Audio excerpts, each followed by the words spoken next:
Bíblia para a Igreja. O Sermão do Monte, com Heber Campos Júnior. Igreja de Cristo Jesus, quero saudá-los com a graça e com a paz do nosso Senhor. Nós estamos estudando a Bíblia, lendo o Sermão do Monte, especificamente o capítulo 5. Quero convidar você a acompanhar a leitura que eu vou fazer dos versos 19 e 20. Mateus capítulo 5, versos 19 e 20. Aquele, pois, que violar um destes mandamentos, posto que dos menores, e assim ensinar aos homens, será considerado mínimo no reino dos céus. Aquele, porém, que os observar e ensinar, esse será considerado grande no reino dos céus. Porque vos digo que se a vossa justiça não excederem muito a dos escribas e fariseus, jamais entrareis no reino dos céus. Vejam, Jesus, em Mateus capítulo 5, a partir do verso 17, que nós cobrimos num episódio anterior, ele começa a explicar a relação dele com a lei e como a interpretação que ele trará da lei vai abrir os nossos olhos para o entendimento dessa porção das Escrituras. Na verdade, para entender o Antigo Testamento como um todo, dirigindo-se a Cristo. Então, Jesus agora vai nos ensinar o princípio de cumprimento da lei. A ideia é assim, se nos versos 17 e 18 Jesus está falando mais de si mesmo como o cumpridor da lei, e nesse sentido ele proporciona a você a justiça que é dele, nos versos 19 e 20 a gente vai ver ele transformando a nossa relação com a lei, para que nós agora sejamos cumpridores desses princípios. Em palavras teológicas a gente diz assim, se os versos 17 e 18 se preocupam com a minha justificação, o 19 e 20 se preocupam com a minha santificação. Então nós vamos falar não só da relação de Cristo com a lei, mas agora principalmente na forma como ele muda a minha relação com a lei. Eu não cumpro mais a lei para que eu seja justificado, para que Deus me aceite. Eu cumpro a lei como forma de me amoldar àquilo que Deus está formando em mim. Então, se os primeiros versos desse trecho, que começa no verso 17, vai do 17, o 18 até o 19, Jesus está mostrando o interesse dele pela lei, ele está aqui corrigindo o entendimento dos que são avessos à lei sobre como é que nós devemos relacionar com ela. Então, num primeiro momento, Jesus está mostrando que para aqueles que são avessos à lei, nós não devemos descartá-la, ela tem o seu lugar na vida cristã. Contra os que nós chamamos de antinomistas, os que se opõem à lei, Jesus vai mostrar que a lei é boa e ela deve ser obedecida. Porém, existe uma turma de pessoas que se apegam à lei de maneira errônea. Esses são os legalistas. E o verso 20 vai ser uma oposição a eles. Por quê? Porque Jesus fala assim, se a vossa justiça não excederem muito dos escribas e fariseus, jamais vocês vão entrar no reino dos céus. Veja, Jesus está confrontando o legalismo dos escribas e fariseus. Eles eram apegados à lei de uma forma errônea, de uma forma danosa. Por quê? Não é pela lei em si, que é boa e santa, mas é pela maneira superficial que eles enxergam a lei, dando a impressão de que eles são cumpridores dela. Inclusive, todos os legalistas têm essa tendência. Eles têm uma visão muito superficial do seu pecado e da própria lei. Por isso que eles se acham mais obedientes do que de fato são.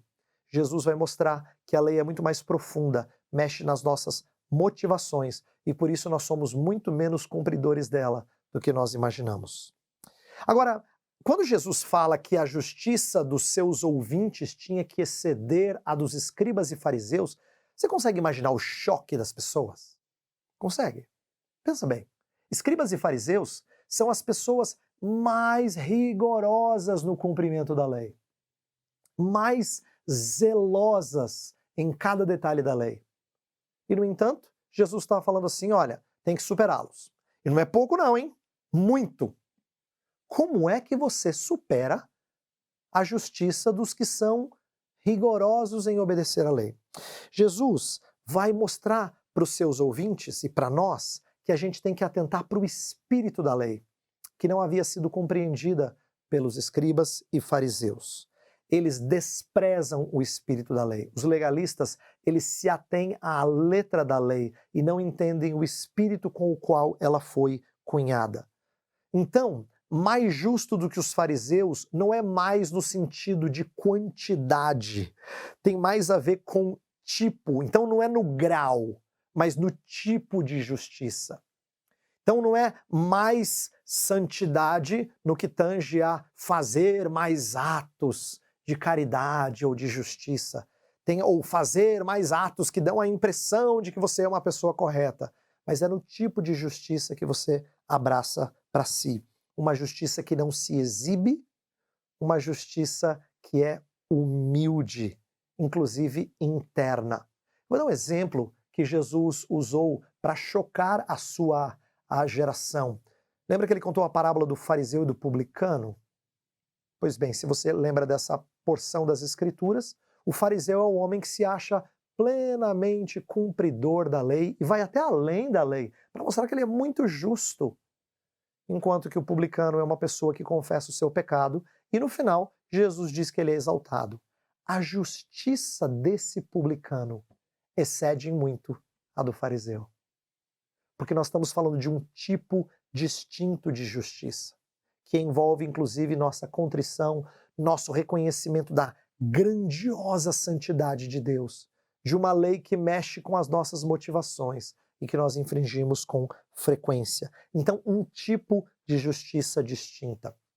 A justiça de Cristo se apresenta a Deus antes do que aos outros. Pensa bem, os fariseus gostavam de se mostrar em praça pública.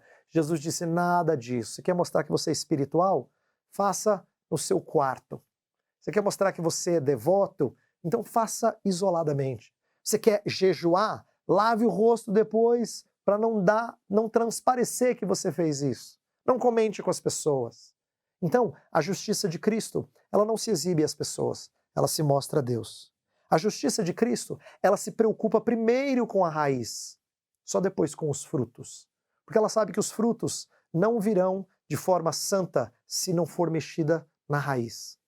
Em outras palavras, a gente não aguenta atos de santidade com muita frequência se a gente não mudar a nossa disposição em relação a coisas santas.